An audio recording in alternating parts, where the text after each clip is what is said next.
Subscribe कीजिए the perfect classes channel को और बेल आइकन को दबाइए लेटेस्ट वीडियो सबसे पहले देखने के लिए।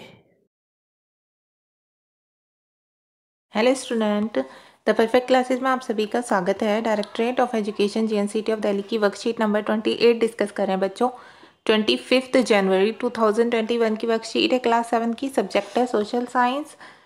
नेम ऑफ स्टूडेंट लिख लेंगे, नेम ऑफ क्लास टीचर लिख लेंगे। टॉपिक है बच्चों how the state government works, राज्य शासन कैसे काम करता है।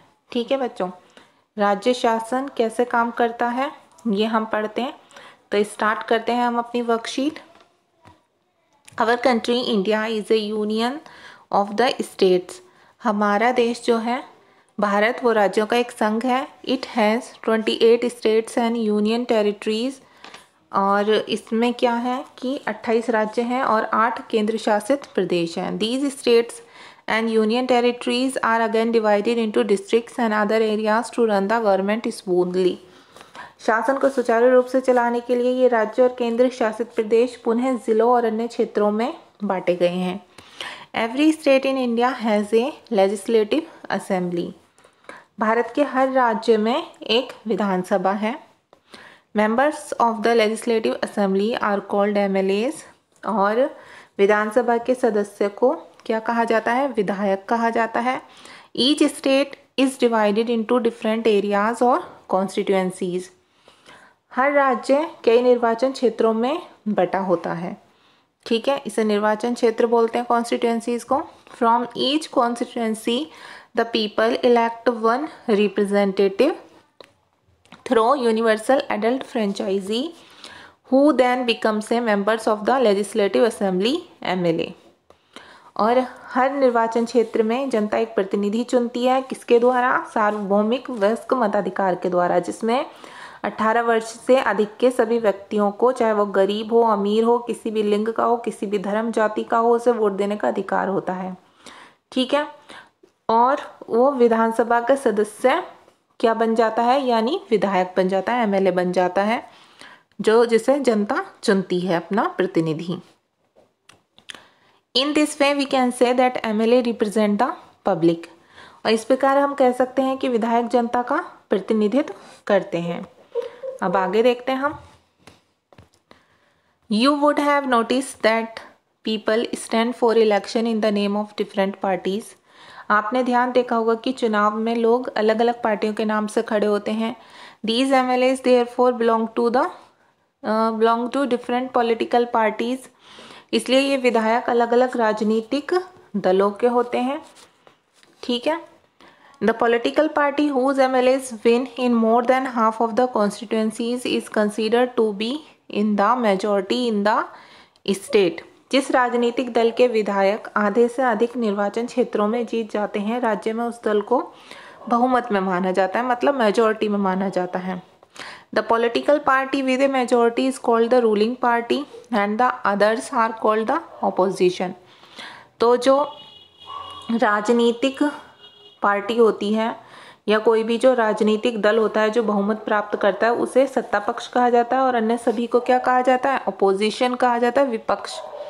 After the election, the MLAs belonging to the ruling party elect their leader who becomes the chief minister।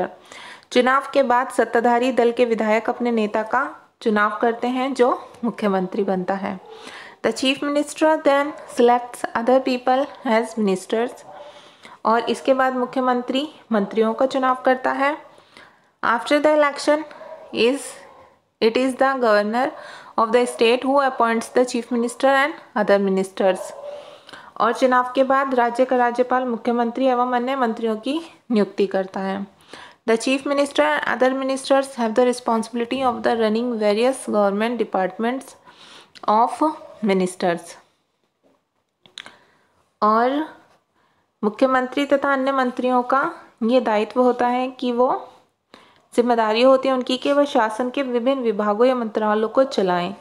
उनके क्या होते हैं? दे हैव सेपरेट ऑफिस, उनके अलग अलग ऑफिसेज होते हैं। एग्जाम्पल, एजुकेशन डिपार्टमेंट, शिक्षा विभाग, हेल्थ डिपार्टमेंट, स्वास्थ्य विभाग, एनवायरमेंटल डिपार्टमेंट, पर्यावरण विभाग आदि। Sometime one party doesn't get A clear majority.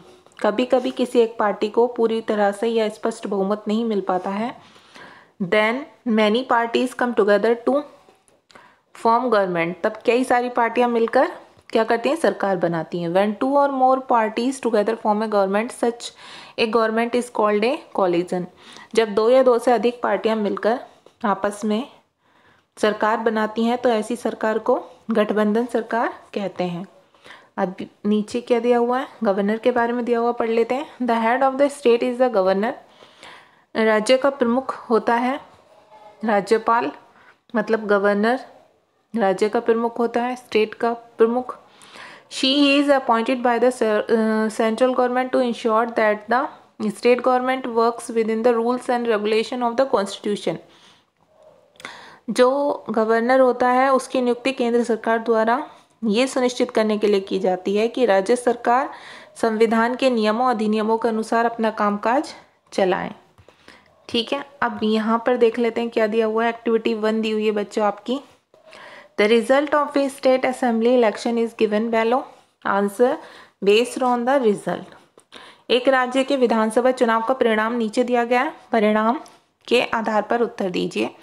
यहाँ पर देखिए पॉलिटिकल पार्टीज दी हुई हैं, लोक Adhikar party, number of members elected, इसके चुने हुए सदस्यों की संख्या 43, जनता कल्याण दल की है 16, अदर पार्टीज की है 3, independent who don't belong to any party, निर्दलीय जो कि किसी पार्टी से संबंधित नहीं है, उनकी है 6। ठीक है, टोटल ऑफ असेंबली कॉन्स्टिट्यूएंसीज और सीट्स, जो टोटल सीट्स हैं जो कि विधानसभा निर्वाचन क्षेत्र की सीट है वो है 68, और लोक अधिकार पार्टी की सदस्य जो जीते हैं उनकी संख्या है 43। तो ये सरकार बनाएंगे क्योंकि ये मेजॉरिटी में है। ठीक है, अब क्वेश्चन आंसर देख लेते हैं। State which party will form government and why, बताइए सरकार किस दल की और क्यों बनाई जाएगी। तो देखिए हमारा आंसर होगा लोक Adhikar party will form government because, क्योंकि, आप यहाँ से आंसर लिख सकते हैं बच्चों। क्यों बनाएगी लोक अधिकार पार्टी गवर्नमेंट, क्योंकि देखिए आप यहाँ से लिखना, because the political party whose MLAs win in more than half of the constituencies is considered to be in the majority of the states. क्यों बनाएगी, क्योंकि जिस राजनीतिक दल के विधायक आधे से अधिक निर्वाचन क्षेत्रों में जीत जाते हैं राज्य में उस दल को बहुमत में माना जाता है, और जो बहुमत में होते हैं वही सरकार बनाते हैं। ठीक है, अब देखिए which parties will be called opposition and why, कौन सी पार्टी अपोजिशन कहलाएगी और क्यों। तो आपका आंसर होगा ऑल अदर्स पार्टीज एक्सेप्ट लोक अधिकार पार्टी, मतलब लोक अधिकार पार्टी के सिवाय बाकी सभी दूसरी पार्टी जो हैं क्या कहलाएंगी, और कॉल्ड अपोजिशन, अपोजिशन कहलाएंगी। क्यों, क्योंकि आपका आंसर इसमें होगा यहाँ पर the political party with a majority is called the ruling party and all others are called the opposition. ठीक है, कि जो राजनीतिक दल होता है बहुमत प्राप्त करने वाला राजनीतिक दल वो सत्ता पक्ष कहलाता है और अन्य सभी को विपक्ष कहा जाता है। अब क्वेश्चन नंबर 3 है बच्चों आपका। क्वेश्चन नंबर 3 दे दिया हुआ है from which party the chief minister and other minister will be formed. तो इसमें आएगा from Lok Adhikar party the chief minister and other minister will be formed. ठीक है, अब एक्टिविटी 2 में क्वेश्चन है find name of some political parties. आपको कुछ पॉलिटिकल पार्टीज के नाम बताने तो आप बता देंगे। बीजेपी बता दीजिए, ठीक है, कांग्रेस बता दीजिए और आप बता दीजिए आम आदमी पार्टी जो है दिल्ली में। ठीक है, तो ये आपकी एक्टिविटी 2 भी हो गई। अब क्वेश्चन आंसर देख लेते हैं बच्चे। यहाँ पर क्वेश्चन नंबर 1 है who is MLA of your area. अपने एरिया का MLA बताइए कौन है। तो सभी बच्चे अपने घर में अपने बड़ों से पूछेंगे ये क्वेश्चन का आंसर, क्योंकि सबके एरिया वाइज अलग अलग MLA होते हैं। तो जो आपके एरिया का MLA आप उसका नाम लिख देंगे यहाँ पर। ठीक है, सेकेंड क्वेश्चन है बच्चों use the terms constituency and respect to explain who an MLA is and how is the person elected? तो क्वेश्चन नंबर सेकंड है निर्वाचन क्षेत्र व प्रतिनिधि शब्दों का प्रयोग करते हुए स्पष्ट कीजिए कि विधायक कौन होता है, ठीक है, और उसका चुनाव किस प्रकार होता है। तो इसका आंसर भी आप वर्कशीट से लिखेंगे, यहाँ से लिखेंगे आप आंसर। देखिए, every state in India has a legislative assembly. प्रत्येक राज्य में भारत के एक विधानसभा होती है। Members of legislative assembly are called MLA. उसके सदस्यों को एमएलए कहा जाता है। Each state is divided into different areas और कॉन्स्टिट्यूंसी। प्रत्येक जो राज्य है निर्वाचन क्षेत्रों में बटा हुआ है। From each constituency the people elect one representative. प्रत्येक विधानसभा क्षेत्र से एक प्रतिनिधि चुना जाता है। Who then becomes a member of legislative assembly, जो कि एमएलए बनता है, ठीक है। In this way we can say that MLA represent the public. और इस प्रकार हम कह सकते हैं कि एमएलए जो होता है वो जनता का प्रतिनिधि होता है, या जनता का क्या करता है, वो प्रतिनिधित्व करता है, ठीक है। तो आपकी वर्कशीट सॉल्व हो गई स्टूडेंट्स। अगर आपको मेरी वीडियो पसंद आई है तो प्लीज़ मेरी वीडियो को लाइक कीजिए, शेयर कीजिए, हमारे चैनल को सब्सक्राइब कीजिए। Thanks for watching.